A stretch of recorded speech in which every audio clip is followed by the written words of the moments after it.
ice skating is one of them, but maybe axe throwing is one too. I don't know. But, I'm not a good mini golf player, but I love it. My 2-year-old isn't a good mini golf player yet. He probably will be by the time he's older, but we still enjoy it, right? It's silly. It's fun. It's as competitive as you want to make it. Right.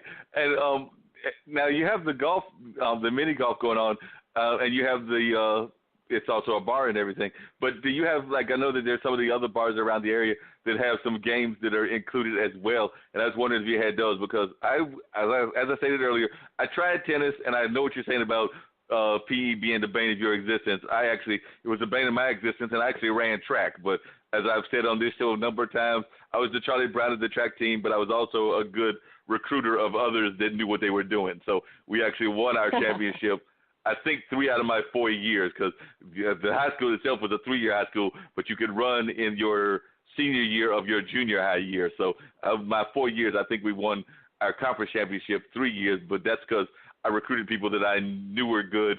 My senior year, I might have also cost the championship because, God rest his soul, I recruited somebody that I knew that I could beat, and we lost by about 2 or 3 points, probably because I was tired of losing. So I recruited my friend Jimmy Robinson, because I knew that.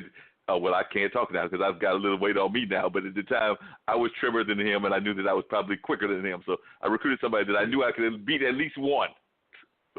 I should be ashamed of myself for doing that, but I did do that. I recruited somebody that I knew I could beat and we lost by a few points. So if I had recruited somebody else that was going to beat me, we probably could have won all 4 of my years. So I guess I have to take that blame and just live with it for the entirety of my life. But as you can tell, I'm joking about it, so I must have got over it some kind of way. But but I definitely know about that physical education, and we did have PE, as I remember correctly. It was a required course, and I want to say there might have even been some PE requirements at Marquette when I was there. I need to check with my friends that went to school there with me. I know we were definitely involved in some, just pickup games and entrepreneurial stuff, and it may not have been a course requirement, but even if it wasn't, there was all that kind of recreational stuff going on. But and during that time, I picked up an interest in games like air hockey and foosball. So I know that I can sometimes be a master of those, and I know that there's at least one bar in the area that has that, even though I haven't attempted to play it over there. But I was wondering, are y'all incorporating any of that, or are you just strictly sticking to the bar and the mini golf, or are there other games included too? So we have a patio as part of our space at Bull City Mini. We have a patio. If you've been to a Bulls game, there's kind of a concrete area between the Bulls side entrance and Bull City Mini. We have 2 garage doors that open up, and on nice nights and nice days, we've been fortunate to be able to open up onto the patio. And what we've done is we've astroturfed the lawn, and every day that we're open Thursday through Sunday from noon to 10 p.m., and then we're open on Wednesdays for private events and corporate events. But we bring out really nice outdoor patio furniture out, and we have a water table for kids and a sensory table where they can sift rocks. And our goal is to provide something for kids to do who maybe are too young to play mini golf or get bored after 1 or 2 holes, so that there's still something for them recreation wise. And so far, the water table and the sensory table have been a big hit. They were made by a local carpenter here, and they are, I think, make the parents happy because it means the parents can enjoy their drink and relax, and it makes the kids happy. And then we also are using our patio for some other programming. So we had Russell Favre Trio. They're 2/3 of Zoo Crew, if you know them. They were out Sunday night, and we've had a DJ out. And so we'll be doing more programming like that on our patio. Maybe not arcade games, but we are thinking about doing, ladder golf or other sort of outdoor patio type games. Now that we have that space, if you've driven by, it's looking good. We've got some temporary but season-long fencing up to kind of keep it looking nice and contained. And then you see us hauling the furniture in and out every day we're open. So I anticipate doing more reasons for people to kind of hang out outside and spend time together. Good. And one of the things I was going to ask you said that you were going to go from May to October, but we're in Durham, and we have winter, we have fall, but we don't really have winter and fall. So is there a reason that you won't go past October? Because sometimes November, December, even Christmas time, it's quite warm. So I can even see mini golf being played in Durham in December and some of these other months that are yeah, they can get cold, but then they can also not get cold. So we have that kind of like crazy weather that it's not always as cold as we might think it would be in Durham, North Carolina. So have you thought about extending it at all into the fall and winter months, and particularly the fall? Yeah, so Ben and I, as we've been researching this, we think that the only months that are, predictably too cold in North Carolina for an outdoor mini golf course are January and February. In January and February, it's predictably cold here. But you're absolutely right. I mean, I remember a couple of years ago it was 70 degrees on Christmas Day. So, I think when we have a permanent course, we would be excited to be open, 10 months out of the year at least.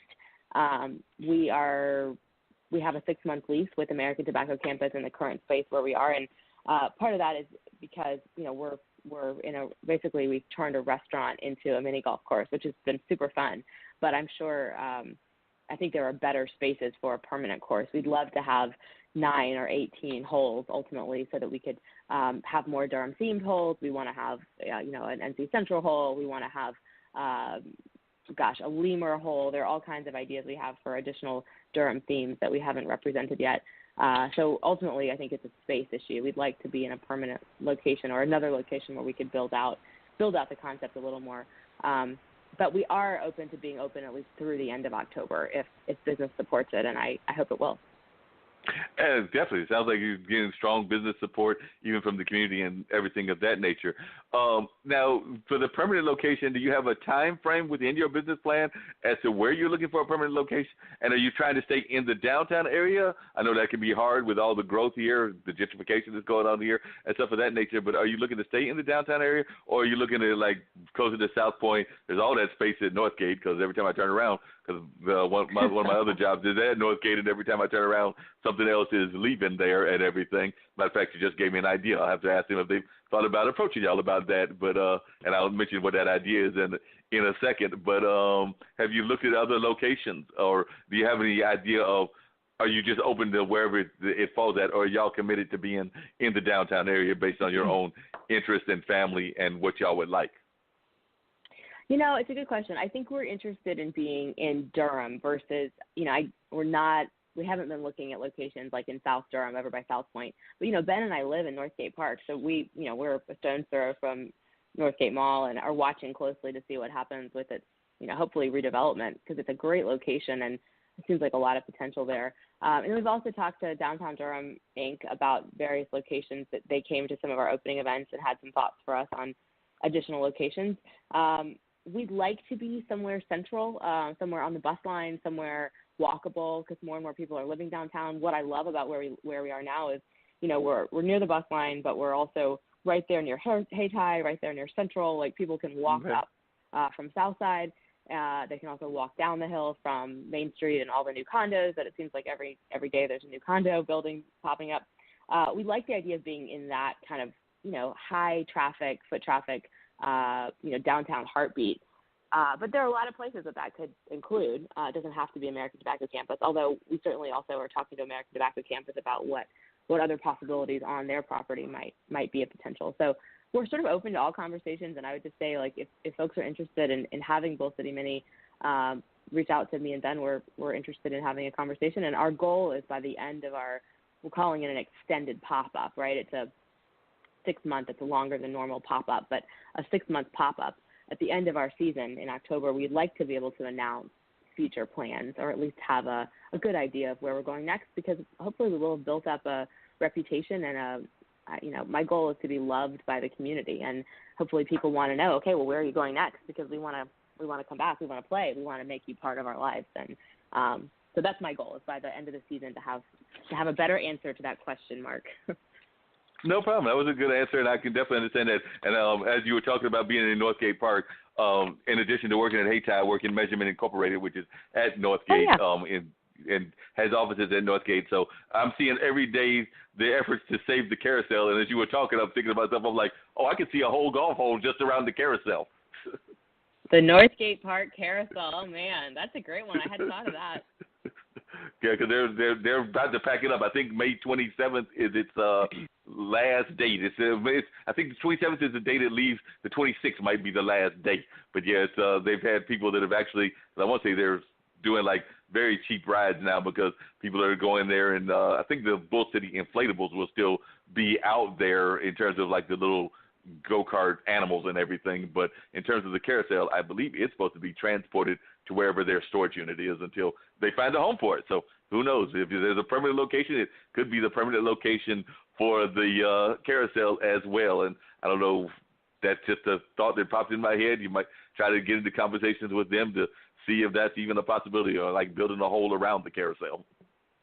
Oh my gosh, that's a great idea. Yeah, I'd love to talk to them. We're open to, what we find is that people who love Durham and are committed to Durham and want to make Durham their permanent home like we do, they have all kinds of ideas for how to make this work and all kinds of ideas for, bringing unusual things in. The folks that run 11foot8.com, were quick to donate this fun scrap metal art, and everyone has ideas for holes or ideas that we can incorporate more facets of the Durham community, and it's been really, really gratifying just to work alongside people who are so passionate about the place they live. I think that's really unusual, that people are so committed to their city and committed to this. As I said it recently in an interview, I said this mini golf Bull City Mini is essentially been in my love letter to Durham. And so wow. We like the idea of adding more paragraphs to it. Definitely, and you're doing a good job of that. And one of the other things I was wondering is, and they're not in Durham, they're actually in Chapel Hill, but when you talk about a recreational aspect tied into the more adult kind of things with the bar and things of that nature, and of course the stuff that parents can do and have something for all ages involved, not just Palace Point, but I was just thinking about the fact that every Thursday I go to Carlboro to do my other radio show, and in going through Carlboro I have to go through Chapel Hill when I do the mass transit thing, and going through Chapel Hill I see that there's that organization called Cattails, and Cattails seems to be basically what you're talking about, only it's a petting zoo basically for cats. Because they have cats that are there to be adopted, and you have to pay an admission fee to go to pet the cats and everything. But once you go there, and I think they're doing it in conjunction with the Goat House, which is in Hillsborough, but once you sign up and pet the cats and possibly even adopt the cats, they also have, I know they have natural drinks. I want to say they might even have some alcohol drinks as well. So you can actually, go out there even on a date and have some refreshments of human variety, particularly human liquid refreshments, and also I might say they have pastries too. I don't remember any full dinners, but definitely you can have some human kind of engagement while also having stuff for the pets, because they also have stuff in terms of pet food and pet toys that you can give to the pets while you're interacting with them. But it's called Cattails, and it's right there on Franklin Street. And I think they're fairly new too. They may only be about 1.5 to 2 years old. And it's apparently this is a trend around the country. There may even be a dogtail somewhere, but definitely Cattails that's in other cities as well. I know when I mentioned it to some friends of mine in New York and some of the bigger cities, even some out in the West Coast, they knew what I was talking about. So apparently this is something that folks are doing in the pet industry. So it sounds like similar to what y'all are doing. So I don't know if doesn't sound like you've networked with them, but you might want to try to network with them as well. It's I'm just looking at their website right now. It's fascinating. I'm more of a dog person, I must confess, but I like the idea. Yeah, and I'm one of those people that's into all pets. I can do cats, I can do dogs. I've even had strange pets when I was little. Well, not little, but much younger than now, probably 10 to 15 years ago. I'm in my 50s now, so I guess that was when I was in my 40s. I had, because a friend of mine moved to New York to pursue a job opportunity, I had a couple of pet geckos. So, and as a kid, I had goats and rabbits and stuff that you would have in a country town. So I've definitely covered the spectrum of pets. So definitely I do have an affinity for cats, but I also, like you, have an affinity for dogs. I think my brother's more of a dog person like you, just strictly dogs, but I have an affinity for all the animals. They don't always have an affinity for me because I'm also very busy. So sometimes they're looking at me when I come back home as if to say, "You're gone, we got revenge." So, pets will let you know if you do not give them enough time, they will find a way to let you know. Oh yeah, definitely.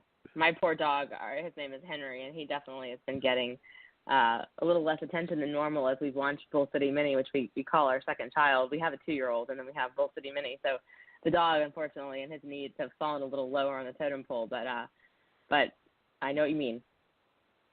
And I can understand what you mean about having a child that is not necessarily a child, because one of the things that I know about entrepreneurship is that when I was in my teen years.